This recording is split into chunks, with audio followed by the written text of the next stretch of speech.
Bienvenue dans le podcast T'as la forme, l'émission qui parle de santé, de nutrition et de physiologie interne, ton rendez-vous bimensuel qui va te permettre d'améliorer ta santé.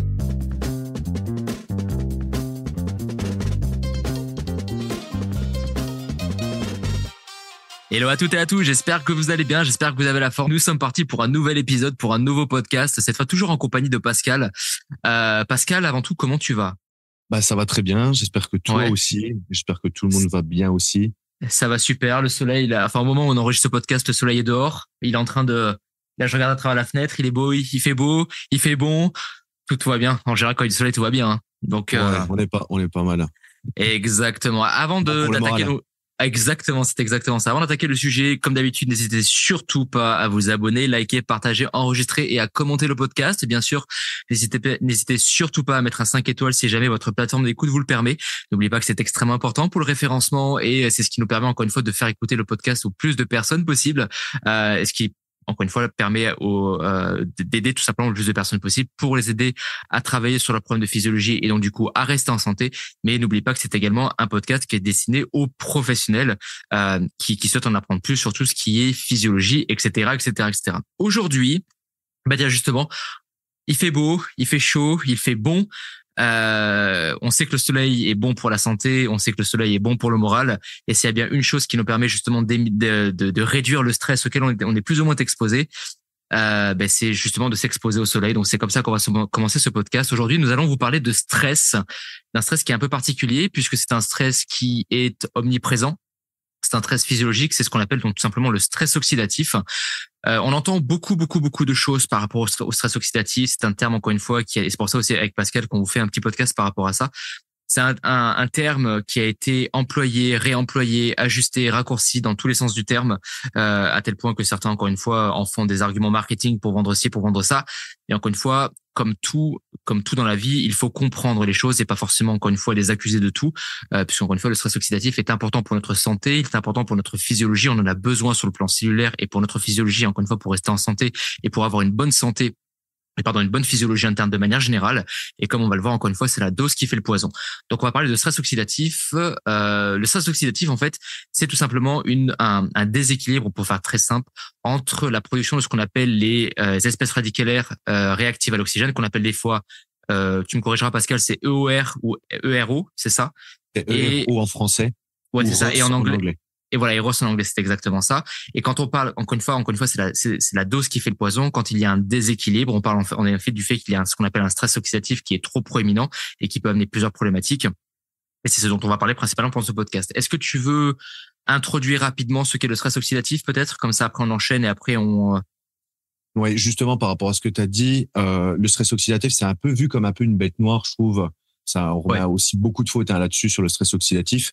Sauf qu'en fait, sans ce stress, trop peu, il est nécessaire en fait tout simplement pour la survie, pour la physio, etc. On en parlera plus tard. Ce qu'il faut déjà, on va dire un peu comprendre déjà, c'est un peu le fonctionnement autour de la cellule, parce que son fonctionnement en fait, il est dépendant de plusieurs choses. Donc, ce qu'on appelle en fait les intégrités de voies de communication. Donc en fait, c'est la notion de signalisation cellulaire. Donc ça va être en fait la capacité des cellules à communiquer entre elles. Donc ça va comprendre en fait tout ce qui est récepteurs, ligands, etc. En gros, c'est comme si, tu vois, toi et moi, on veut y communiquer. Moi, je suis l'information, j'ai une clé qui va me permettre d'ouvrir la serrure et aller dans l'autre pièce. Et c'est comme ça qu'on va rentrer en communication et que toi derrière, tu vas pouvoir transmettre cette information et refaire après des feedbacks avec moi pour redonner encore une autre information. Donc ça, c'est déjà le fonctionnement optimal de la cellule, il va dépendre de ça. Il va dépendre aussi de tout ce qui est capacité à produire de l'énergie, ce qu'on appelle aussi très vulgairement l'expression du génome et l'équilibre, donc ce qu'on appelle l'homéostasie cellulaire. Donc ça, il y a l'équilibre acide-basique, électrolytique, avec le sodium, potassium, calcium, magnésium et l'équilibre redox. Et justement, c'est ça qu'on va aborder aussi aujourd'hui. C'est la fameuse balance redox. Et je crois que c'est toi dans le podcast sur la vision, je crois. On avait, c'est pas toi qui avait commencé à expliquer le stress oxydatif en faisant un comparatif avec un couple ou célibataire ou je sais pas quoi. Ouais, c'est ça. J'ai kiffé le truc. Donc, est-ce que tu peux peut-être expliquer le stress oxydatif de cette façon-là par rapport tu sais, c'est, on a un couple, puis après il y en a un des deux qui part pour, je trouve que c'était vachement bien expliqué. Est-ce que tu peux peut-être l'approfondir comme ça? Alors en fait, le stress oxydatif, l'équilibre redox, c'est une réaction chimique. Donc il y a un échange en fait d'électrons.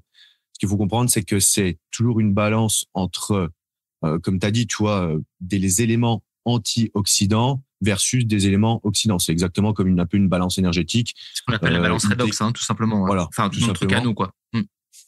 Et donc en fait, c'est que ces électrons, à la base, ils sont censés fonctionner donc par paire. Et donc un électron, enfin célibataire, c'est un radical libre. Quand il y en a plusieurs, donc c'est les radicaux libres. Et eux, en fait, ils vont mettre un peu le bazar au niveau de la cellule. Ils vont s'attaquer en fait à la membrane cellulaire et après aller directement, enfin dans la cellule, un peu foutre le bazar. Et le but justement des antioxydants comme la vitamine C, etc., c'est redonner aussi un partenaire à l'électron pour qu'il redevienne un peu inoffensif.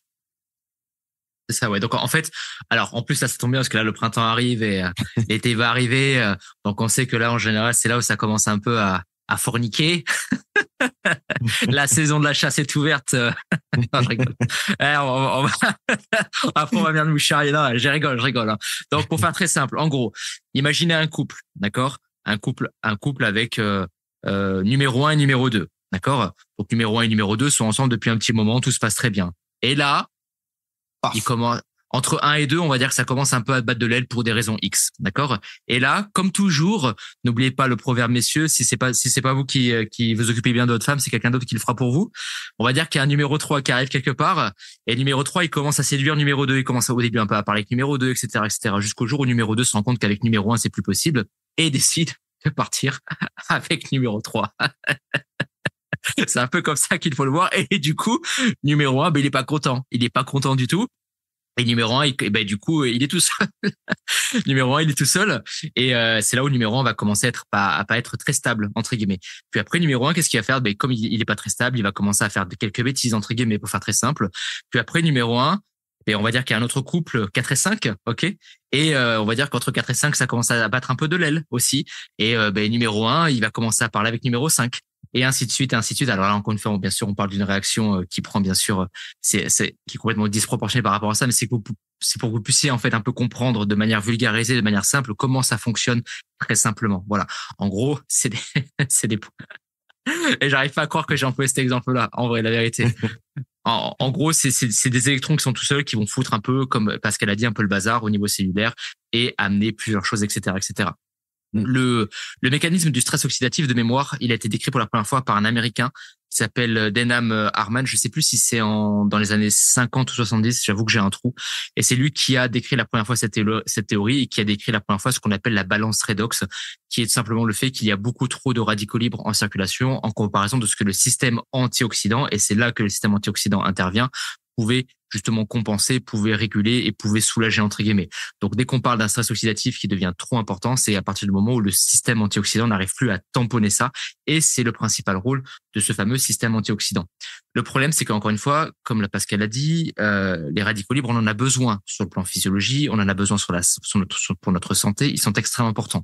Comme le dit l'adage, c'est la dose qui fait le poison, d'accord? Donc, encore une fois, quand on parle d'un stress oxydatif, c'est un stress, encore une fois, qui est chronique, un stress qui est trop présent, un stress qui, sur le long terme, va amener plusieurs problématiques, par exemple, et on sait très bien que, encore une fois, lorsque vous avez, alors, n'oubliez pas que c'est pas que le stress oxydatif, encore une fois, qui va amener ça. N'oubliez pas ce qu'on passe notre temps à vous dire.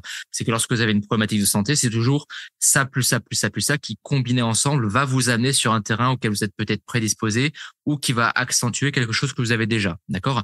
Et on sait que lorsque un organisme a énormément de stress oxydatif qui n'arrive pas à tamponner, on sait que malheureusement, ça peut être précurseur, vecteur, accélérateur, accentué. Par exemple, l'apparition de certaines problématiques de santé, problématiques cardiovasculaires. On sait que ça accentue, par exemple, le vieillissement cellulaire. On sait que ça accentue les risques de diabète, par exemple. On sait que ça accentue les risques d'apparition de certaines problématiques de santé, de certaines pathologies, de problèmes digestifs, de problèmes au niveau hépatique. En fait, toute la physiologie, sur le long terme, va tout simplement se retrouver être touchée, quoi, tout simplement. Ouais. Ouais, puis tu vois, juste d'un point de vue, tu vois, par exemple, même, tout ce qui est immunitaire, anti-inflammatoire, etc.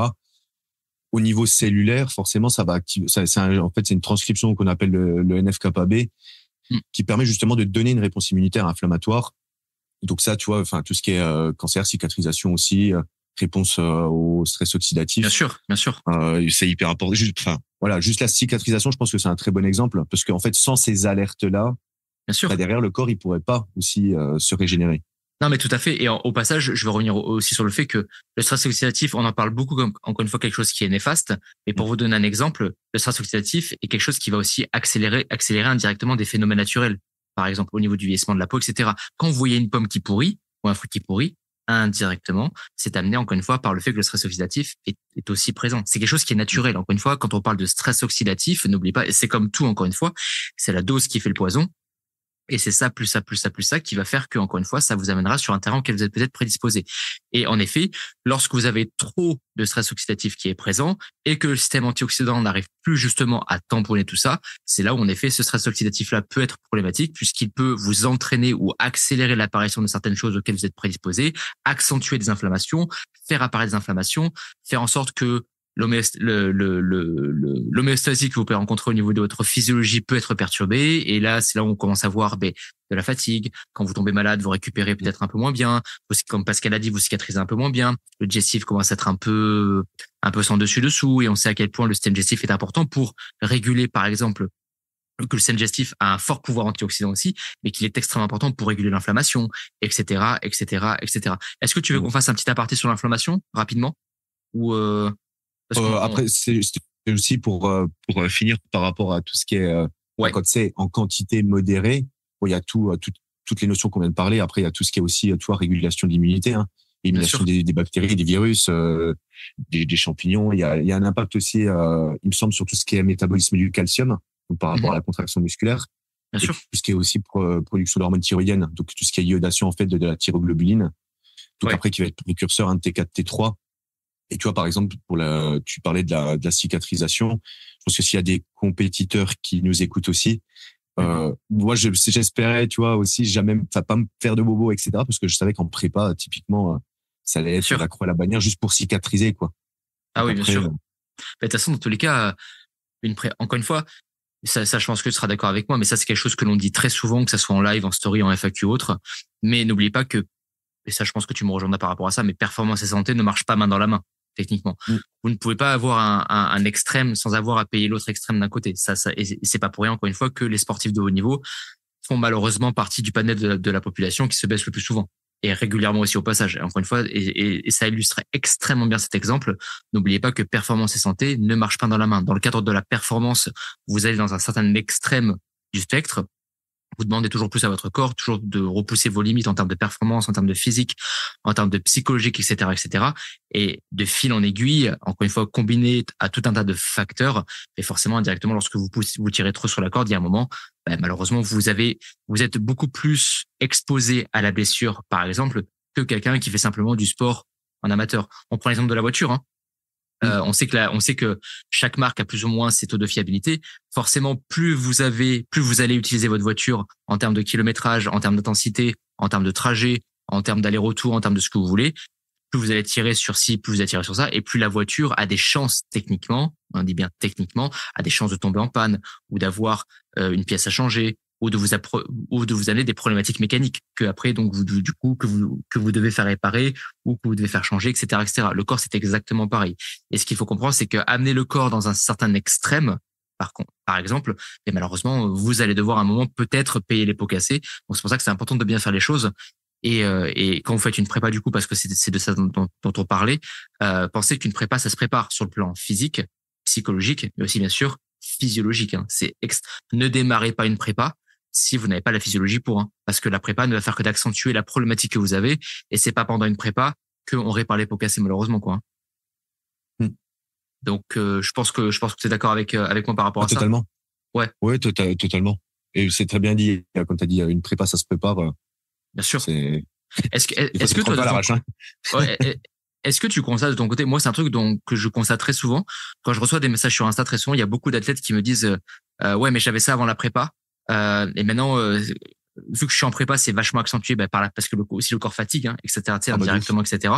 Et est-ce que c'est quelque chose que tu constates très souvent, le fait que les gens peut-être minimisent un peu le fait d'avoir une bonne physiologie avant de démarrer une prépa ou autre, de manière générale, quoi? Ouais, totalement. Et je trouve que souvent, alors peut-être que je me trompe, je trouve que ça se voit beaucoup chez les filles aussi. Beaucoup, beaucoup. Ouais. Par rapport à quoi? Par rapport au cycle peut-être, ou par rapport au... Par rapport au cycle, souvent, je trouve que les filles, même en off, elles sont pas hautes des fois en termes de calories, donc forcément, Ouais, c'est vrai. comparé à un mec, moi j'avais eu un gars justement qui était en off à 4500 ou 4007 calories, bah forcément la prépa était plus tranquille que quelqu'un d'autre qui commence à 2000, quoi. Ah, mais bien sûr. Et Ah, mais la juste marge là de sur manœuvre, l'aspect, elle est complètement différente, ouais. ah bah c'est le jour et la nuit, et je pense qu'il y en a qui se reconnaîtront aussi, mais forcément d'un point de vue quantitatif, qualitatif, derrière, et en plus de ça, s'il y a des problématiques, hein, ça c'est pour ça qu'en principe, enfin, quelque chose de logique, c'est qu'on fait faire ou qu'on fait une prise de sang avant de commencer, quoi. Ouais, bien sûr, ouais. Mais du coup, petite question, parce que là, on parle de prépa, etc., et aussi du fait qu'il faut le plus de cales possible par rapport, avant d'entamer une sèche, une perte de poids, peu importe. Ça me fait rebondir sur le fait que hier, j'étais en train de faire un live, sur un pro comme je fais habituellement, et j'ai eu une question, encore une fois, pour la énième fois. Et je pense que c'est une question que tu dois recevoir beaucoup, et une question à laquelle on est constamment confronté en tant que coach sportif, c'est le fait que les gens diabolisent et ont peur de descendre bas en cale pour la perte de poids. Et parce que tu sais, il y a constamment ces stéréotypes qui fait que apparemment le méta va ralentir, le méta va se bloquer, etc., etc. J'avoue que Ouais. c'est fatigant et en plus le pire c'est qu'il y a beaucoup de préparateurs, beaucoup de coachs, beaucoup de praticiens de santé qui disent qu'il ne faut surtout pas descendre en dessous entre guillemets d'un certain seuil de cale parce que sinon ça serait problématique. Qu'est-ce que toi tu voudrais dire alors après on va retourner sur le stress oxydatif parce que c'est hyper parce que indirectement on peut faire le lien aussi avec ça. Et qu'est-ce que tu dirais à tous ces gens qui ont peur de descendre en cale, etc., etc. Si c'est sur du court terme et que c'est pas à l'année, en fait, c'est toujours question de quantité aussi. Je veux dire, je pense que c'est pire de tourner. On va prendre l'exemple d'une femme toute l'année à 1500, 1400, enfin 1400, 1500, peu importe, plutôt qu'une femme qui va tourner à aller à 1002 sur une fenêtre qui est très courte. Mm. Parce que derrière, en fait, là, si elle a de la réponse d'un point de vue physio, qu'il n'y a pas de souci en amont, etc. Je veux dire, si c'est pas, il n'y a pas de risque, enfin, il n'y a pas de risque en soi. C'est sur du court terme. Après, là, encore une fois, c'est sur de la performance. Mais on peut pas, c'est pas quelque chose qu'on peut tenir à l'année, comme un physique qui va être écorché. C'est pas naturel pour le corps, quoi. C'est pas à son équilibre. C'est pas santé. Mais donc là, du coup, tu viens de parler d'une sèche, mais dans le cadre de quelqu'un, tu sais, qui veut faire une simple perte de poids, par exemple, on va dire que la personne a un excédent de 10 kilos à perdre. C'est un exemple. D'accord? Elle doit perdre 10 kilos, par exemple. Très souvent, on entend justement ces personnes dire oui, je ne perds pas de poids et pourtant j'ai baissé les cales. Mais tu sais, cette personne-là, elle entend constamment sur les réseaux, ah, mais on m'a dit qu'il fallait pas descendre en dessous de ce total de cas-là, sinon mon méta allait ralentir, mon méta allait se bloquer, etc., etc., etc. Qu'est-ce que tu dirais à cette personne-là en sachant qu'elle n'a pas vraiment de problématique de santé et que sa physiologie tourne bien, justement? Qu'est-ce que tu lui dirais de faire, par exemple? Ou lui suggérerais de faire? Bah, non, moi je trouve qu'il y a pas de, il y a pas forcément de seuil. Après, à un moment, on peut aussi essayer d'aller tirer, pareil sur une durée. On parle pas de faire de tirer une diète sur 6 mois, mais je pense que ça peut être intéressant aussi, même aussi de voir la réponse qu'on peut avoir vis-à-vis du corps, parce qu'il y a des fois, il y a des gens qui réagissent. Enfin, il y a des gens, on est obligé de tirer un peu plus, sauf que derrière, après, on peut aussi, enfin, si on arrive, comment expliquer, à ce qu'on veut obtenir derrière, même si on réaugmente les cales, en fait, ça fait tout simplement une reverse et le corps, il a du répondant. Il n'y a pas de problématique en amont. Et derrière, en fait, on sait qu'on peut réaugmenter aussi derrière les calories sans prendre de risques et sans se mouiller et sans faire du fat à n'en plus finir. Ouais, bien sûr, ouais. Et moi, ce que j'ai envie de dire à ces personnes-là, et en plus, c'est la réponse indirectement que j'ai donnée sur le live que j'ai fait hier, c'est que encore une fois, des fois, il faut comprendre qu'une perte de poids, de toute façon, dans tous les cas, c'est pas forcément quelque chose qui est non plus santé, parce qu'indirectement, n'oubliez pas alors, si ça l'est en fonction de là où vous démarrez, mais dans tous les cas, n'oubliez pas qu'une perte de poids, c'est enlever de l'énergie que le corps pourrait utiliser sur du long terme, dans tous les cas. C'est une sorte de réserve qu'on lui enlève aussi indirectement. Donc, déjà, le process en lui-même n'est pas non plus, entre guillemets, santé. Cependant, des fois, en fonction de là où vous partez, etc., des fois, vous avez besoin. Quelqu'un qui a une obésité, par exemple, on sait que la perte de poids, pour lui, va être bénéfique, va être santé. Donc, une fois, ça dépend du point de départ que vous avez. Et encore une fois, vous devez comprendre que c'est pas parce que vous êtes très très bancal, donc on va donner des chiffres. Allez, donnons des chiffres parce que sinon les gens peuvent pas se situer. Le fameux seuil du 1200 calories où apparemment c'est le total calorique pour un enfant de je sais plus combien de temps là, je sais plus de je sais plus trop quoi. Encore une fois, des fois vous devez comprendre que des fois il faut aller taper un peu dans le dur quoi.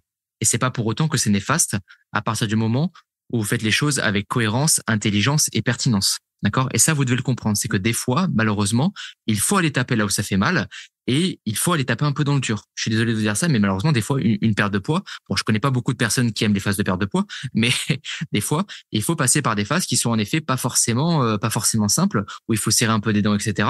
Mais dites-vous bien, encore une fois, que ce n'est tant que vous faites les choses intelligemment, avec cohérence et avec pertinence surtout, et que votre cas de santé et que votre contexte de physio vous le permet, vous n'avez aucune contre-indication, je dis bien aucune contre-indication, à descendre et être bancal tant qu'encore une fois c'est fait intelligemment quoi. Je pense que tu es d'accord avec ça quoi. Donc, oui, totalement. Non, il faut juste que ça soit fait intelligemment et puis. Voilà. Et encore une fois, c'est ce que je dis à tout le monde, c'est qu'encore une fois, n'oubliez pas que notre corps est une machine d'adaptation et une machine de survie. Et soyons honnêtes, aujourd'hui, quand on voit les conditions de confort dans lesquelles on vit, on a un toit, on a accès à la nourriture régulièrement, on a accès à de l'eau régulièrement, on a le chauffage, etc., etc. C'est pas honnêtement, si on devait se comparer aujourd'hui aux conditions dans lesquelles ils étaient avant, c'est pas votre petite perte de poids de 10 kilos, soyons honnêtes, ou de X kilos qui va changer grand chose. Soyons honnêtes, et je pense qu'il faut mettre un peu d'eau dans son vin par rapport à ça. Je pense que en fait, c'est ça qui est ouf, c'est que le confort dans lequel on est aujourd'hui, je pense qu'il a fait perdre certains repères à certaines personnes et à certains praticiens. Et encore une fois, vous pouvez vous mettre à 1200 cales, ça ne changera pas grand-chose si, encore une fois, vous faites les choses intelligemment, avec cohérence, avec pertinence, encore une fois. Et très souvent, c'est pour ça que vous ne perdez pas du poids. Parce que dans la plupart des cas, c'est parce que vous n'êtes pas en déficit calorique. Et je pense que tu me rejoindras par rapport à ça aussi, mais combien de fois en suivi, par exemple, tu as eu des personnes qui ont dit « Oui, je comprends pas, je mange peu, j'ai baissé les cales, mais le poids ne descend pas. » Et quand toi, t'arrives et que tu réagis derrière et que tu rebaisses encore les cales pour accentuer ce soi-disant déficit dans lequel ils étaient, et comme par hasard, le poids tombe, mine de rien. Mais est-ce que tu constates que toi, de ton côté, il y a peut-être aussi un blocage un peu psychologique aussi indirectement? Ouais, carrément. Et après, il y a aussi le blocage. Après, chacun un peu sa tolérance, c'est par rapport à la faim. Ouais, il y a ça aussi. Et par rapport à la frustration aussi, parce qu'il y a un moment, le volume alimentaire est un peu limité, quoi.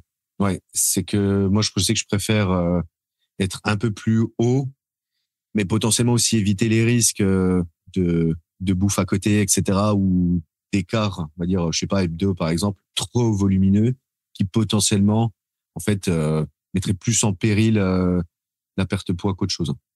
Ouais. Et du coup, est-ce que tu penses aussi peut-être qu'indirectement, la perte de poids est aussi un peu diabolisée ou que les gens n'arrivent pas forcément non plus à gérer la perte de poids parce qu'ils la gèrent mal dans le sens où, regarde, on prend un exemple 1500 cales. Non, non, pas ça, non. Pas ce truc-là, non. On prend 1500 cales. On est d'accord que 1500 cales sur le plan numéraire reste 1500 cales. Sur ça, on est d'accord. OK? Mais admettons que tu prends 1500 cales, on est d'accord que 1500 cales, tu as différentes façons de le mettre en place et de répartir les macros et de jouer sur le volume alimentaire. Très souvent, les gens confondent volume alimentaire et total calorique. On est d'accord que ça peut être corrélé, mais ça ne l'est pas forcément non plus. On est d'accord. Est-ce que tu penses aussi qu'indirectement, les gens n'arrivent peut-être pas aussi à perdre du poids indirectement parce qu'ils gèrent mal le volume alimentaire justement et ils omettent certains aliments qui ont un volume alimentaire très très faible, très très important, et qui n'ont pas beaucoup de cales comme les légumes, les légumineuses, etc., par exemple. Ouais, il y a ça, puis il y a aussi ceux qui omettent, tu vois, les petites sauces et à côté les petits plaisirs, les ketchup, mais mis sur 2 repas, x7, x30, etc. Exactement, ouais. Et est-ce que tu penses pas aussi que c'est peut-être amené par le fait que, et ça c'est un truc dont moi je me rends compte très souvent dans les suivis, c'est que les gens très souvent, tu leur dis il faut diversifier, il faut varier autant que possible, etc. Mais quand tu leur demandes ce qu'ils mangent, c'est tout le temps la même chose en fait, toujours pareil. Et après c'est normal qu'indirectement vous arriviez le jour de l'écart, ils arrivent, c'est l'anarchie, tu vois, indirectement. Ouais. Donc est-ce que tu penses que le fait que les gens fassent pas aussi cet effort aussi indirectement de diversifier autant que possible et de varier, indirectement ça joue aussi par rapport à ça? Ouais, parce que pour les gens, régime égale restriction, égale fadeur d'aliments, égale poulet, brocoli et riz, quoi. Ouais, Alors exactement. que non, je veux dire, des façons de préparer, il y en a plein. Après, c'est aussi tout à chacun, en fait, d'avoir la curiosité, d'être, en fait, proactif aussi sur son suivi et puis de dire, OK, ben, moi, je leur dis, s'il y a des recettes, etc., tu vois, montre-les et je te dis comment les réajuster aussi pour que tu rentres dans tes clous, on va dire, et que tu te fasses plaisir. Si c'est pour, en fait, arriver toute la semaine, dire, oh, ouais, c'est fade, et puis le week-end, vas-y, c'est anarchie. Et je dis, non, tu vois, enfin, pas comme ça, parce qu'après, derrière aussi, ça entraîne culpabilité, et tout ce Sûr. qui est frustration et culpabilité. Bien sûr, bien sûr. Donc ouais, donc encore une fois, là, bon, donc désolé, on a fait un gros aparté par rapport à ça, parce qu'on s'est complètement Grosse perdu. parenthèse. Voilà, au début, on commençait à parler donc du coup de la sèche pour les compétitions et sur le fait que si vous avez des problèmes de physiologie, vous devez absolument les régler avant d'entamer votre prépa, parce que c'est pas pendant la prépa que vous réglez vos problèmes de physiologie et donc du coup potentiellement les inflammations qui peuvent être plus ou moins accentuées par la prépa. Donc du coup, est-ce que tu veux qu'on parle du fait de l'inflammation et du rôle de l'inflammation? Comme ça, après, on peut retourner sur le système antioxydant, etc. Ouais. Bah après, de toute façon, les deux sont liés. En fait, l'inflammation, c'est pareil, c'est une réponse, en fait, protectrice du corps. Hmm. Sans ça, ben, enfin, par exemple, tout ce qui est rougeur, œdème, Sûr. il y a quoi, tout ce qui est douleur, il me Ouais, semble. bien Enfin, sûr. En ouais, fait, vas-y, vas-y. je pense que l'inflammation, c'est un peu comme le stress oxydatif. C'est encore une fois un terme qui a été employé dans tous les sens du terme, à tel point qu'aujourd'hui, ça n'a plus vraiment de sens, encore une fois. Mais encore une fois, il faut pas oublier que l'inflammation, sur le plan physiologique, ça joue des rôles tout simplement hyper importants pour l'organisme, dans tous les sens du terme. C'est une réaction qui va tout simplement, qui est centrée autour de la protection, autour de la défense, autour de la réparation cellulaire, autour de la réparation des tissus, etc., etc. Et l'inflammation, on en a besoin sur le plan physiologique. C'est pas forcément quelque chose qui est forcément néfaste, l'inflammation. C'est simplement quelque chose qui va pousser l'organisme à réagir en conséquence d'eux. Donc l'inflammation va être utilisée pour se défendre contre les infections, pour donner entre guillemets une réponse à des dommages cellulaires, pour éliminer des toxines, initier une réparation tissulaire, le maintien de l'homéostasie également est fortement dépendant de l'inflammation. Et encore une fois, l'inflammation n'est pas quelque chose qui doit être forcément, et encore une fois, c'est comme le stress oxydatif, pardon, c'est, encore une fois, c'est la dose qui fait le poison, qu'on soit d'accord avec ça, d'accord? L'inflammation, vous en avez besoin sur le plan physiologique et vous en avez besoin pour être en santé. Parce que si vous n'avez pas d'inflammation, pour faire très simple, l'information n'est pas transmise à l'organisme et l'organisme ne peut pas réagir en conséquence de. Donc l'inflammation, au lieu d'être blâmée, alors oui, encore une fois, si vous avez un excellent d'inflammation qui peut être amené par différentes causes, là oui, en effet, on est d'accord mais l'inflammation est quelque chose que vous devez comprendre avant tout. L'inflammation, ça a une fonction vitale pour la protection, la guérison et le maintien de santé de votre organisme, encore une fois. Et que ça nécessite en effet une régulation et que en effet à trop forte dose ça peut accentuer et c'est précurseur de beaucoup de choses, de certaines problématiques cardiovasculaires, de santé, niveau digestif, etc., etc. Mais l'inflammation, vous devez le comprendre et comprendre que c'est important pour votre santé. Ouais. T'es d'accord avec ça? Ouais. Ouais. Est-ce que j'ai bien résumé? C'est ça. Et puis, tu vois, on parlait tout à l'heure, tu vois, des radicaux, etc. Ouais. Quand ils vont dans la cellule un peu foutre le bazar là, le célibataire. Du coup, il y a une activation de quelque chose. Donc en fait, l'inflammation là, d'un point de vue, enfin on parle du milieu, enfin de l'inflammation, mais ça a aussi un intérêt pour donner une réponse adéquate par rapport à un stress oxydatif. Mais tout à fait, tout à fait. Et le fait qu'il y ait l'inflammation permet de dire à l'organisme, hop là, les gars, il y a un truc qui va pas, donc là, il faut vite aller agir là-dessus avant que ça prenne des proportions complètement démesurées et que à long terme, alors encore une fois, n'oubliez pas qu'on parle d'un process qui dure des jours, des semaines, des mois et des années avec une certaine intensité, bien entendu, ça s'arrive pas du jour au lendemain comme ça et il faut dire, en gros, c'est le corps qui dit là, il faut aller gérer ça maintenant parce que à long terme, ça va nous poser problème et sur le long terme, on risque de le payer très cher. C'est comme le karma. Karma is bitch, Ouais. c'est le même principe. Ça met du temps à venir et quand ça vient, bam! Ça tabasse. Exactement.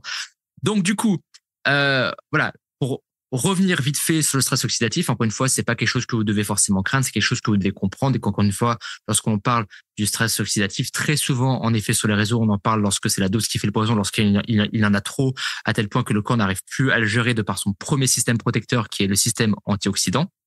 Parce qu'il est principalement là pour ça. Et donc du coup là, on va parler du coup du système antioxydant, de qu'est-ce qu'on peut mettre en place. Ça va être un très gros pavé, je pense, pour parler du système antioxydant parce qu'il y a tellement de composants à prendre en compte que voilà. Tu veux commencer par quoi, toi du coup? Après on peut commencer par le gros, le glutathion. Ouais, le glutathion. Ok. Ben vas-y, je te laisse enchaîner dessus. Vas-y. Alors le glutathion, c'est le gros antioxydant hein, au niveau du corps, c'est le plus costaud. Quoi dire de plus? C'est surtout enfin le NAC est précurseur, c'est souvent ce qu'on peut utiliser en termes de supplémentation parce que c'est précurseur du coup du glutathion. Donc NAC, pour ceux qui savent pas ce que c'est ce qu'on appelle de la N-acétylcystéine, hein. C'est le précurseur du glutathion, ouais. Voilà. Parce qu'après, enfin, ça se fait dans certains pays aussi. Nous, en France, c'est pas autorisé. Tout ce qui est en fait perfusion de glutathion. En Suisse, en Italie, ça se fait. En Espagne, ça se fait aussi. Il y a beaucoup des fois de compétiteurs qui le font. Ouais. Donc après, ça, c'est le plus gros, en tout cas, antioxydant du corps. Après, il y en a d'autres aussi qui vont, enfin, ça, c'est vraiment l'enzyme. C'est une enzyme aussi antioxydante. Parce qu'après, il y a des antioxydants non enzymatiques. On verra, qu'on verra aussi. Et puis, ouais, je sais pas si tu avais quelque chose à rajouter, toi, par rapport au glutathion. Bah, pour moi, le glutathion, pour moi, c'est vraiment, encore une fois, la molécule antioxydante roi, surtout au niveau hépatique et même de manière générale au niveau de l'organisme. Mais le problème, c'est que moi, de ce que je peux en lire, c'est que dans la littérature en général, la supplémentation en glutathion n'est pas forcément la plus recommandée, puisque apparemment, c'est pas forcément ce qu'il y a de plus intéressant pour permettre au taux de glutathion de remonter. Par contre, de ce que je peux en lire moi de mon côté, c'est que la supplémentation en NAC, en N-acétylcystéine, est justement quelque chose qui est beaucoup plus efficace, beaucoup plus efficient pour justement travailler sur le fait de remonter les taux de glutathion, puisque le NAC est vraiment le précurseur direct du glutathion. Donc pour moi, le NAC, très intéressant à utiliser, mais aussi pour la fonction mitochondriale, parce que ça permet aussi de protéger la cellule de ces fameux ROS qui, encore une fois, sont problématiques et qui, encore une fois, permettent aussi au passage de renforcer le système antioxydant. Donc pour moi, j'irais plus personnellement sur du NAC que du glutathion en lui-même, mais dans le but d'avoir justement du glutathion, tu vois. Donc, le NAC pour moi, je vais pas dire que c'est forcément un must-have, mais pour moi, c'est un complément qui est hyper intéressant pour le système antioxydant de manière générale, quoi. Donc, c'est ce que j'utilise aussi. Enfin, pareil, je suis plus à utiliser le NAC que directement du glutathion. Mais j'ai dit une connerie aussi d'ailleurs. Je corrige. Ouais. Le glutathion, c'est justement c'est un antioxydant qui est non enzymatique. J'avais dit que c'était enzymatique, mais ça l'est pas. C'est non endogène, ouais. Endogène, voilà. ouais, tout à fait. Quel est le deuxième complément que tu mettrais, par exemple, pour justement, attends, justement, le NAC, combien tu mettrais à peu près en termes de dosage, t'es sur du combien en général quand tu l'utilises? En principe, je sais plus, enfin, je suis à la posologie recommandée. Moi, en général, quand je m'en sers, en général, c'est minimum 500 mg au début. La posologie qu'on peut retrouver plus ou moins dans les trucs standards. Et dans ce que certains papiers nous montrent, en général, on peut facilement monter sur le grammage, sur 1 gramme en général. Ça fait plutôt bien le taf, hein. C'est déjà bien balèze. J'ai jamais eu besoin, moi, de monter plus, en fait, dans ma pratique. Donc, en fait, je suis toujours resté sur la poso conseillée. Le NAC aussi fonctionne très très bien pour ceux qui ont de l'acné au passage, hein. Si jamais vous écoutez ce podcast, le NAC et l'acné, ça en général, ça marche plutôt bien. Donc ça peut vous donner un petit. Ok. Quel est le deuxième complément que tu mettrais toi, par exemple, pour tout ce qui est système antioxydant, etc. La Q10. La Q10, ouais. Pourquoi? Pareil, c'est un antioxydant, enfin qui interagit au niveau de la cellule. Donc bon, après ça participe aussi à tout ce qui est production d'énergie. Et ça va protéger aussi tout ce qui est en fait ce qu'on appelle les lipoprotéines et les lipides en fait de tout ce qui est oxydation. D'accord. Ok. Du coup, quelle forme? Parce que tu sais, as ubiquinol et ubiquinone. Quelle forme tu mettrais? Ou est-ce que on en avait déjà parlé ça, je crois, non, dans la vision. Ouais, on en avait parlé. Après, peu importe. Enfin, les deux l'un dans l'autre, il y en a une qui est un peu plus biodisponible, mais un peu plus fragile et inversement.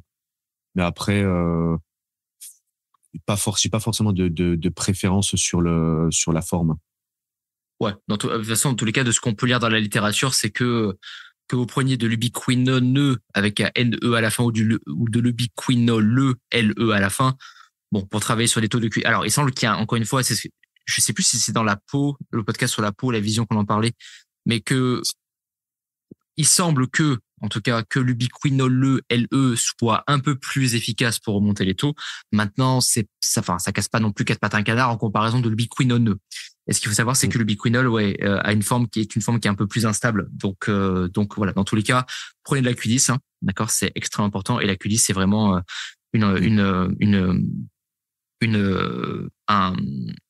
un micronutriment qui est extrêmement intéressant à utiliser, quoi. Mais vraiment, la Q10, je pense que c'est vraiment l'un des compléments les plus sous-estimés, l'un des micronutriments les plus sous-estimés, surtout qu'en plus de ça, la Q10, avec la vitamine C et avec la vitamine E, là, encore une fois, ça va rejoindre ce qu'on disait dans le podcast sur la peau, cette fois.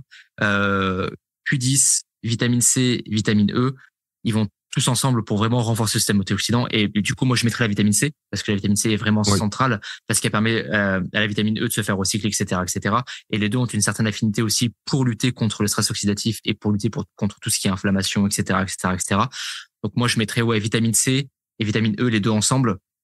Ça marche très très bien pour lutter contre ça, quoi. Un autre complément qui te vient en tête ou un autre micronutriment en particulier?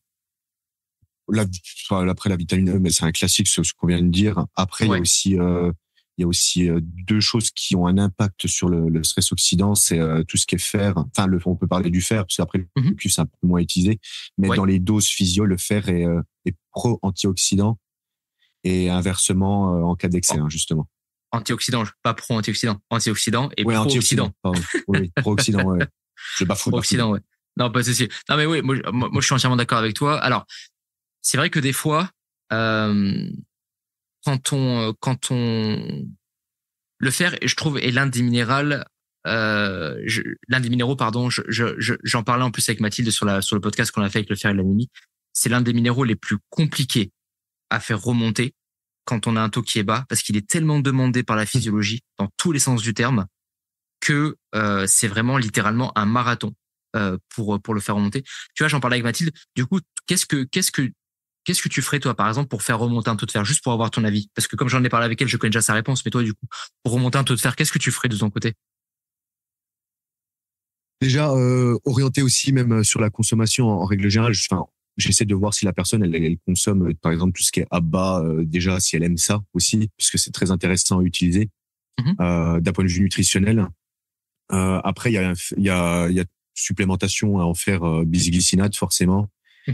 Et à remonter toutes les calories, travailler aussi sur les vitamines avec des vitamines du groupe B, D.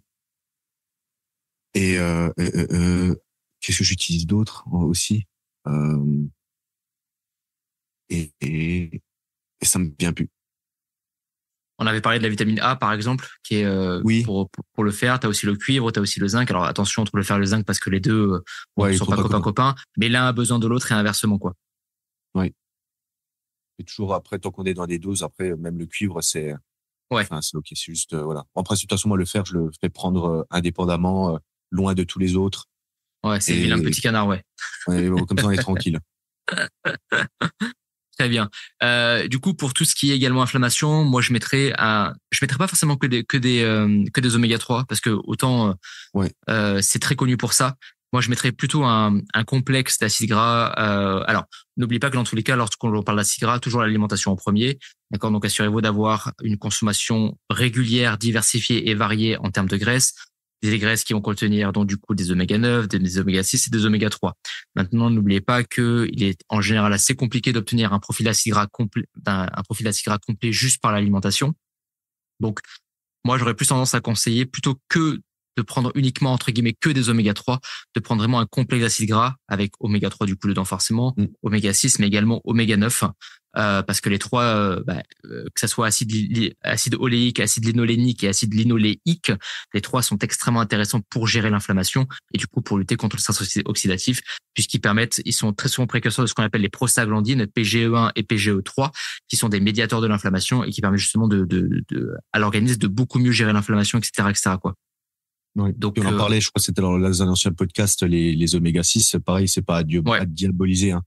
C'est justement, ils ont un intérêt pour lutter sur tout ce qui est, en fait, l'inflammation. C'est surtout l'acide arachidonique, c'est pour ceux qui bouffent et qui explosent leur beurre de cacahuète, leur pot de beurre de cacahuète journalier. Mais sinon, après, il n'y a pas de risque, hein. Au contraire, c'est très très bon. L'apport de GLA avec la bourrache, le nagre. Au nagre, bien sûr, carrément. Et je sais pas si toi tu fais comme ça aussi, mais moi par exemple, tu vois, tout ce qui est huile de bourrache et huile de nagre, je galère à trouver ça sous forme d'huile. Mais l'huile que tu sais que tu peux consommer directement sur le plan alimentaire entre guillemets. Hein. Mais c'est pour ça que très souvent, moi je fais prendre ça sous forme de supplémentation parce que vraiment je galère à trouver, littéralement.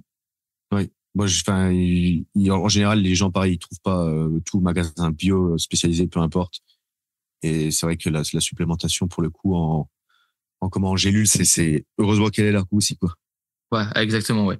Il y a la quercétine aussi, qui est un excellent antioxydant qui permet en tout cas à la mitochondrie aussi également de restaurer sa membrane, la quercétine. Et c'est aussi au passage, en plus là, on en profite parce qu'on est en plein mois de printemps. La quercétine est un excellent antihistaminique. Donc, si jamais vous avez des allergies, profitez-en pour en prendre. La quercétine, c'est votre copain de printemps, littéralement, avec la DAO, avec la rutine aussi. La vitamine D est un antihistaminique naturel. Le zinc aussi est un antihistaminique naturel. Le cuivre aussi, hein, est un minéral qui est extrêmement important pour la création de l'enzyme qui permet justement à l'organisme de beaucoup mieux gérer l'intolérance à l'histamine qu'on appelle la DAO. Alors n'oubliez pas qu'il y a deux types d'histamine, hein, DAO et HNMT. La DAO est principalement présente au niveau du système digestif. Elle est aussi présente dans le corps de manière générale. La HNMT est présente dans tout l'organisme de manière générale et un tout petit peu moins dans le système digestif. Et celle qui en tout cas a montré le plus d'effets physiologiques sur le fait entre guillemets de calmer ce qu'on appelle l'intolérance à l'histamine, c'est la prise de DAO. Donc voilà. Et quand vous prenez la synthétisation de DAO est fortement dépendante du cuivre pour être fait, mais aussi le fait d'avoir un bon système digestif. Hein. Et on sait à quel point l'intolérance à l'histamine, en termes de stress oxydatif, c'est pas forcément la folie. En termes d'inflammation, c'est pas non plus forcément la folie. Voilà. Exactement. Il y a aussi moi. Vas-y. Dans le même vu qu'on parlait de quercétine, il y a aussi le resveratrol. Ah oui, j'allais venir justement, mon copain, j'arrive jamais à me rappeler le nom de la fraude. Les resveratrol. Moi, je disais quoi? Reversatrol. Ah, yeah. Reversatrol. Le resveratrol, l'un des meilleurs antioxydants que la nature nous a donné, avec le thé aussi, avec la molécule du thé vert, c'est l'EGCG, c'est l'épicat, j'arrive jamais à me rappeler le nom non plus. C'est EGCG, mais le nom, il fait encore une fois 3 kilomètres de long. Mais, le resveratrol et le thé vert, franchement, sont deux antioxydants incroyables pour la physiologie de manière générale. Franchement, ces deux-là. Alors, le problème, c'est que le resveratrol, je sais pas si t'as fait attention, mais ça vaut cher. En termes de supplémentation. Ça fait mal. Waouh, c'est ça, pour être honnête. Alors, pour avoir de bonnes quantités de optimiser entre guillemets sa quantité de resveratrol, le raisin est l'aliment qui contient le plus de resveratrol, mais de manière générale, vous prenez pas la tête. Hein. Augmentez vos apports en fruits, augmentez vos apports en légumes. Orientez-vous tout simplement sur une alimentation qui est un peu plus végétale, à condition que, on le sait encore une fois, l'alimentation végétale n'est pas forcément acceptée par tous les systèmes digestifs, principalement à cause des FODMAP, etc., etc., etc. Donc faites attention avec ça, mais très souvent le fait de s'orienter un peu plus sur une alimentation qui est un peu plus végétale, une alimentation, le fameux régime, hein, le famoso régime méditerranéen, est vraiment la façon de manger, de s'alimenter qui offre le plus de vertus santé. Et pour renforcer le système antioxydant, franchement, c'est l'une des meilleures choses qu'on puisse vous proposer, quoi. Ouais. J'avais essayé une fois, tu vois, c'est vrai qu'après c'est cher. Il y avait une personne une fois qui avait pu aussi même financièrement. Ouais. Elle avait une endométriose pour ça marche très bien. Ça marche très très bien. Ça marche vraiment. C'est dommage que ça soit aussi cher quand même. Ouais. Pour le coup. Mais je sais plus à combien c'est, mais je crois que c'est facilement minimum. Je crois que c'est 30 balles, hein, le truc, je crois. Il me semble. Si je dis pas de bêtises. C'est par mois en plus, hein. C'est un mois. Ouais, en général, un pot, il fait pas très longtemps parce que il faut en prendre des quantités quand même assez importantes. Ouais. Et c'est un complément qui est pas forcément à la portée de tous les budgets, quoi. Est-ce qu'il y a un autre micronutriment qui te vient en tête, dont tu veux parler ou qui est pour, Il y a tout ce qui est caroténoïdes aussi. Ouais. Ok. Vas-y, je te laisse enchaîner par rapport à ça. Tout ce qui est bêta-carotène, ataxanthine. Ça, à chaque fois, on en parle. Elle revient tout le temps, en fait, ataxanthine et puis, astaxanthine et lutéine. Elles reviennent tout le temps, vu, là, antioxydant, stress oxydatif. Ouais, tout à fait, après, voilà, ça, on l'a poncé aussi, là. On les a poncés les deux. On en a bien parlé dans le podcast sur la vision. Moi, je mettrais un complexe de vitamine B. Alors, encore une fois, on va pas revenir sur la vitamine B parce qu'on en a déjà parlé pas mal de fois, mais surtout la B9 et la B12. La B3, parce que c'est un précurseur de NAD+, B3, B9, B12. Ces trois-là sont extrêmement importants alors la B9 et la B12, surtout pour la méthylation. On sait à quel point, alors je sais pas si on fera un podcast sur la méthylation parce que c'est un sujet qui est quand même assez, c'est pas un sujet qui est sexy, hein. Faut être honnête, c'est pas un sujet qui est bandant, mais c'est un sujet qui est tellement important, et qui peut expliquer tellement de choses qu'il faudrait voir si c'est podcastable. C'est un nouveau terme, podcastable.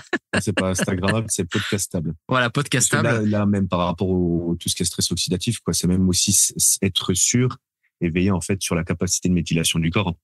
Bien sûr, parce que la méthylation, encore une fois, permet justement et n'oublie pas qu'il y a un marqueur qui est il y a un marqueur qui est très connu de la part de la méthylation, c'est ce qu'on appelle l'homocystéine. Très souvent, les médecins, de manière générale, prennent l'homocystéine parce que c'est un marqueur cardiaque. N'oubliez pas encore une fois qu'un excès de stress oxydatif, malheureusement, est précurseur de maladies cardiovasculaires, etc. Alors, c'est pas que ça, encore une fois, on insiste, mais c'est ça, plus ça, plus ça, plus ça, plus ça qui va faire que. Mais cependant, avoir un manque de la méthylation ou un défaut au niveau du gène de la méthylation, malheureusement, peut amener des problématiques au niveau de l'homocystéine et très souvent, par exemple, amener une hyperhomocystéinémie. Et on sait à quel point sur le problématique la problématique cardiaque, ça peut, voilà, sur la santé cardiaque, en effet, ça peut être un peu problématique. Et si en plus de ça, vous ajoutez du stress oxydatif en plus par-dessus ça, ça peut vraiment amener dans des complications qui peuvent être assez particulières. Et le fait justement de bien gérer sa méthylation avec de la B9, de la B12, avec de la méthionine, avec de la glycine, avec de la créatine. Créatine aussi extrêmement important pour le système antioxydant, on n'en parle jamais assez, mais la créatine est l'un des meilleurs compléments que vous pouvez également utiliser pour renforcer votre système antioxydant. C'est vrai que la créatine, on en entend souvent parler uniquement pour tout ce qui est performance. Mais je pense que la créatine, c'est un peu l'oublier, honnêtement, parce que la créatine a tellement des vertus antioxydantes intéressantes que c'est dommage de s'en servir uniquement que sur le plan sportif. Qu'est-ce que tu pourrais dire, toi, par rapport à la créatine, par exemple, sur quoi on l'oublie, par exemple, et sur les autres usages qu'on peut utiliser, par exemple?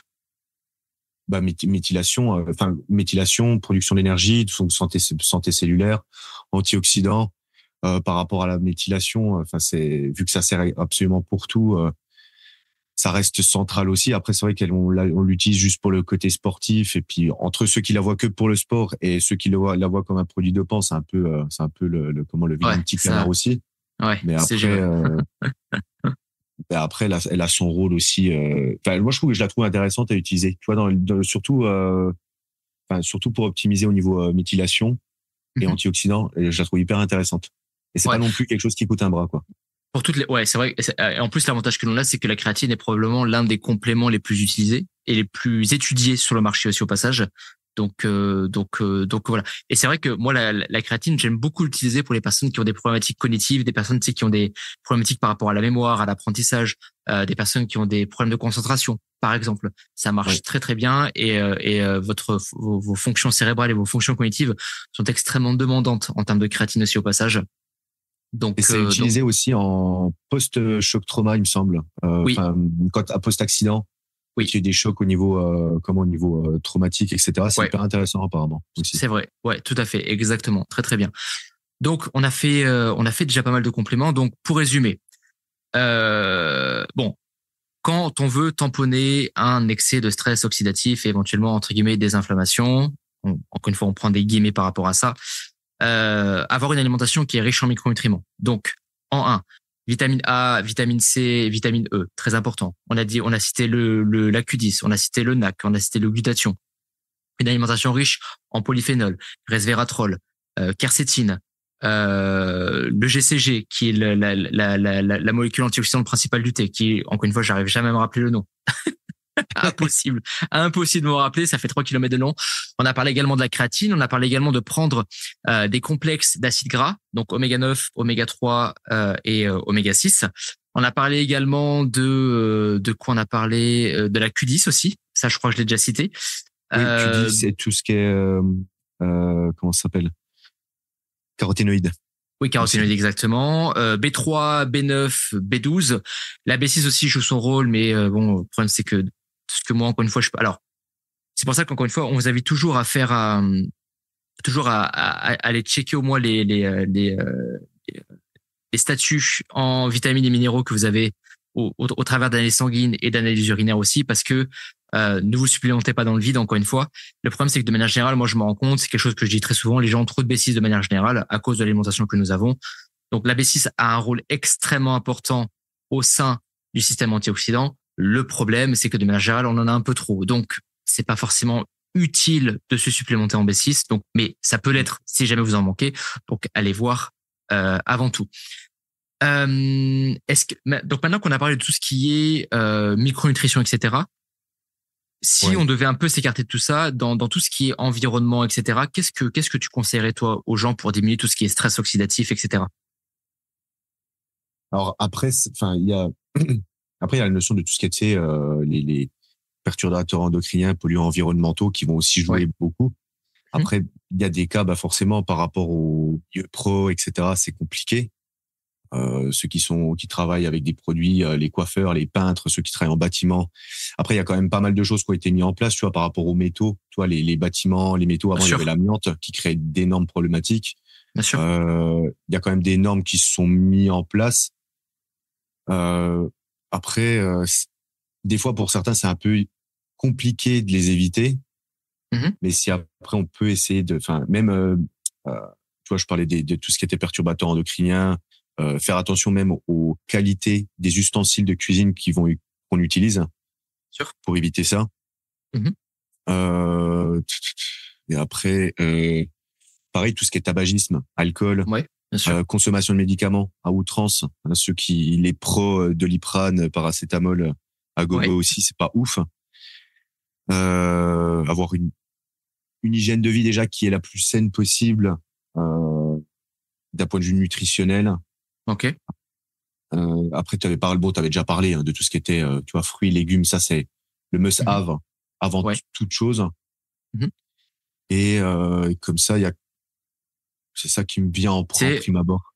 On a parlé de tous les micronutriments, mais on en a oublié un qu'on n'a pas cité. Enfin, du moins, j'ai pas le souvenir. Là, ça vient de me revenir parce que je voulais parler de l'exposition au soleil. Et je crois pas qu'on ait parlé de la vitamine D. Si on en a parlé. Non, c'est vrai parce que c'était tellement évident. Mais c'est parce que c'est tellement évident que justement on l'a oublié, tu vois. Mais c'est vrai qu'avoir un bon apport en vitamine D est extrêmement important pour, encore une fois, le système antioxydant. Mais n'oublie pas que l'exposition au soleil est extrêmement importante du coup pour la synthétisation de vitamine D. Et on sait à quel point l'exposition au soleil permet justement à l'organisme ça vous permet également vous de souffler, moins de stress, etc. Et n'oubliez pas que quand on parle de stress oxydatif, c'est pas forcément que sur le plan physiologique, mais un excès de stress psychologique également peut être aussi extrêmement néfaste. Donc par exemple, rupture sentimentale, perte d'un proche, etc., etc., etc. Mine de rien, tout ça va également augmenter la quantité de stress que vous avez au niveau physiologique. Et alors, encore une fois, c'est pour ça que je parle de l'exposition au soleil. En général, quand on s'expose au soleil, on va bien, on se sent bien, on est zen et ça permet aussi de faire baisser un peu le compteur à zéro et de vraiment souffler par rapport à tout ça, etc., etc., etc. Le sommeil aussi, très important. Le sommeil, pensez, c'est très très con, mais pensez à bien dormir, pensez à faire des siestes. Si jamais vous ne pouvez pas faire un sommeil en continu et avoir un sommeil de qualité, si bébé vient d'arriver à la maison, parce que bébé il est pas très réglé encore une fois sur les cycles circadiens, d'accord. Donc c'est pour ça que bébé se réveille pendant la nuit. Donc pensez à faire des siestes également, pas forcément des siestes de 1 heure, mais des siestes de 20-30 minutes. Mine de rien, 20 minutes x 7, ça permet de récupérer un petit paquet d'heures qui quand même est non négligeable. Donc est-ce que il y a autre chose qui te vient en tête par exemple aussi? Si un micronutriment qu'on n'a pas parlé puis qui est facile à avoir, c'est le sélénium. C'est vrai. Du Brésil, pas besoin forcément de supplémentation, mais très facile à en avoir. Est-ce que tu te rends compte que toi, parce que tu vois, moi par exemple, autant le sélénium c'est un complément qui est important en effet pour le système antioxydant, pour les cheveux et pour d'autres choses, mais est-ce que toi, quand tu arrives à avoir accès à des analyses sanguines par rapport au taux de micronutriments, est-ce que tu constates en général que le sélénium est un micronutriment qui est bas, ou c'est moyen, ou qu'est-ce que tu moyenne constates, basse. toi? Moyenne basse? Globalement, pour ceux qui l'ont fait de mémoire, il était en moyenne basse quand même. D'accord, ok. Donc toi, du coup, le sélénium est un complément que tu utilises quand même pas mal, quoi. Directement via l'alimentation pour le coup. Ouais, mais alimentation en premier et après supplémentation, quoi, du coup. Oui. Mais là pour les personnes qui me l'ont fait, oui. J'ai même plus le contexte des personnes pour le coup, mais voilà, ça s'est fait comme ça pour le coup. Bon, il y a un truc que j'aimerais ajouter aussi, c'est donc bien sûr le fait de pratiquer une activité physique aussi, extrêmement important pour permettre à l'organisme de beaucoup mieux gérer l'inflammation, mais aussi l'exposition à la lumière rouge. On en parle très très peu. C'est quelque chose qui se popularise. Alors je sais pas si tu as pu beaucoup lire par rapport à ça. C'est vrai que la littérature par rapport à la lumière rouge, bon, c'est pas non plus ce qu'il y a de plus présent non plus dans la littérature de manière générale. Mais sur ce qu'on peut en lire, c'est extrêmement intéressant pour travailler justement sur la mitochondrie et sur sa capacité justement à pouvoir gérer cet excédent de stress justement. Donc si jamais vous en avez la possibilité, bon, le problème c'est que ça a un prix aussi, je crois.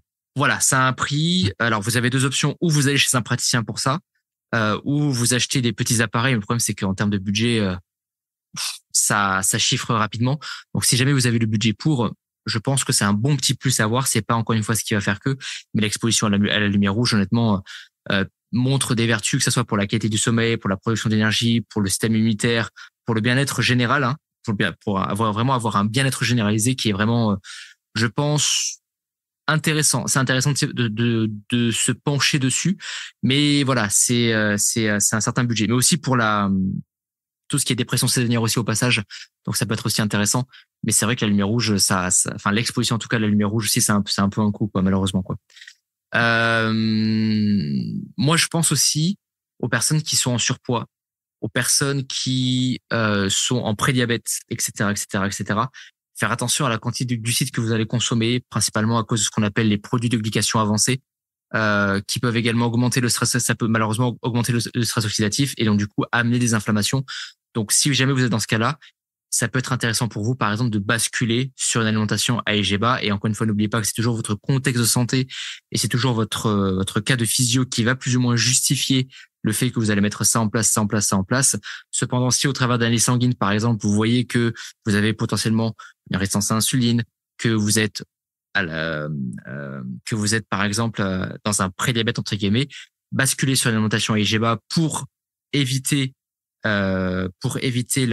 une consommation une quantité trop présente de ces produits de glycation avancée. Pour ceux qui s'y intéressent, c'est ce qu'on appelle la réaction de Maillard. Ça peut être intéressant parce que quand il y a trop d'AGE, trop de produits de glycation avancée, malheureusement, ça peut augmenter la quantité de stress, augmenter les inflammations et du coup, de fil en aiguille, augmenter certaines choses que l'on peut constater. Et encore une fois, c'est précurseur de diabète, de maladies cardiovasculaires, etc., etc., etc., quoi. Ouais, outre déjà en plus des risques cardiovasculaires, etc., que va apporter tout ce qui est, enfin voilà, surpoids, obésité, diabète, quoi. Exactement. Pour pas en rajouter une couche. Exactement, on va éviter, ouais. Est-ce qu'il y a autre chose qui te vient en tête avant qu'on termine, parce que ça fait déjà quasiment 1 heure qu'on est là, mine de rien. Est-ce qu'il y a d'autres on pense à l'eau, l'eau, oui. À chaque fois, on l'oublie. À chaque fois, l'eau, c'est la dernière, elle vient clôturer. À chaque fois, c'est ouf, hein. Donc, penser à bien boire, c'est hyper important. Est-ce qu'il y a autre chose qui te vient en tête, par exemple, peut-être un complément qui te viendrait en tête ou des micronutriments ou autres que on oublie peut-être un peu trop souvent? On peut finir sur la petite note de douceur, le cacao. Cacao, ouais, ça revient sur les polyphénols, mais c'est vraiment le polyphénol en fait. Enfin, c'est l'aliment qui en contient le plus. Hein. Ouais. C'est ça, tout ce qui est. Enfin, c'est même au-dessus du curcuma, je crois de mémoire. Ok, d'accord. Donc là, voilà. Du coup, pour toi, extrait de cacao, du coup. Ouais, cacao. Après, bon, on peut se rendre même sur du chocolat noir, mais ouais. Je trouve que c'est intéressant aussi d'un point de vue gustatif et intérêt physio. Ouais, gustatif. Ouais, plus gustatif, il me semble, je crois. Ouais, pour la peau, je crois aussi. La peau, ouais. Il me semble. Ouais, il me semble. Donc, allez du coup écouter le podcast sur la peau, du coup. Si vous reste quelques chocolats de Pâques, c'est le moment de les défoncer. Voilà, exactement. C'est ça. Arrête, après on va dire qu'on pousse à la consommation de. Aïe aïe aïe. Alors, on pousse pas, on conseille. On conseille, c'est ça, exactement. Exactement. Bon, je pense qu'on est pas mal. Hein. Je pense qu'on est pas mal parce qu'on a déjà fait pas mal de tours.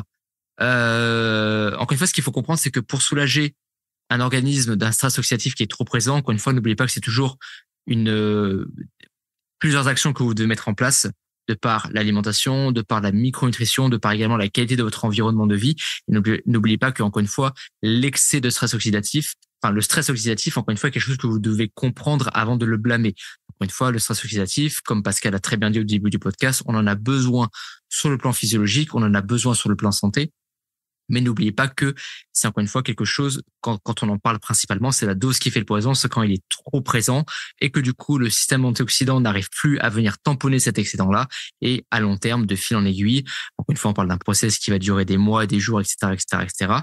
Des jours, pardon, des semaines, des mois et des années pour certains, qui à long terme est précurseur avec d'autres choses cumulées, qui est susceptible de nous emmener sur un terrain auquel on est prédisposé ou accentuer quelque chose que vous avez déjà et du coup accélérer l'apparition de certaines problématiques, diabète, maladies cardiovasculaires, problématiques articulaires aussi au passage, problématiques digestives, problématiques hépatiques, la thyroïde aussi, hein, elle est extrêmement sensible par rapport à ça et toute votre physiologie de manière générale.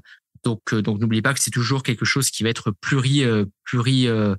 disciplinaire, je sais pas si on peut dire ça comme ça, ça va demander plusieurs actions, en gros, plusieurs choses à mettre en place pour tenter d'aller tamponner ça. Et pareil, n'oubliez pas que l'inflammation, pareil, n'est pas quelque chose que vous devez forcément blâmer. C'est quelque chose, encore une fois, que vous devez comprendre, puisque l'inflammation, on en a besoin sur le plan physiologique. Voilà.